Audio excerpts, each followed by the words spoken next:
Sziasztok! Jó reggelt mindenkinek! Pár perc múlva 8 óra.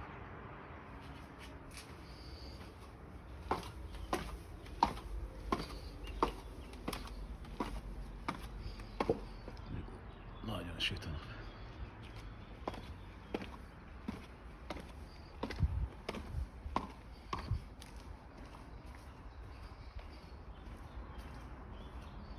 A Dorka ide parkolt, arról lesz.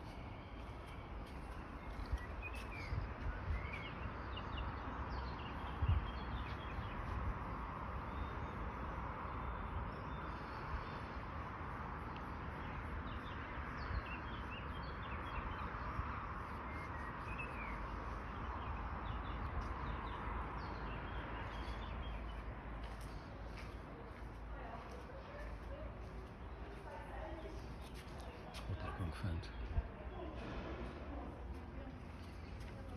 Itt az udvar.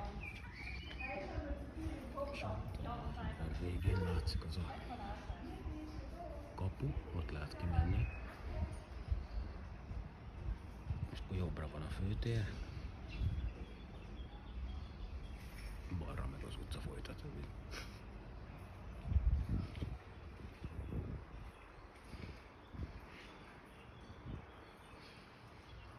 Akkor pár szó arról, hogy miért akarom ezeket a videókat elkészíteni. Egyre többször látom különböző közösségi oldalakon, hogy többen próbálnak Olaszországban ingatlant vásárolni. Olaszországban akarnak lenni, élni, dolgozni. Gondolják, hogy itt megtalálják majd az úgynevezett Dolce Vitát. Azért ez nem olyan egyszerű. Gondoltam, készítek pár videót arról, hogy milyen az élet Olaszországban. Mi Olaszország északi részén, Dél-Tirolban állható Adige tartományban élünk. Ami egy meglehetősen élhető része Olaszországnak.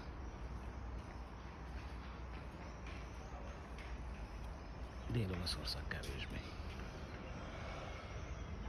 Szóval a Pavia di Afrika. Ugye? Na?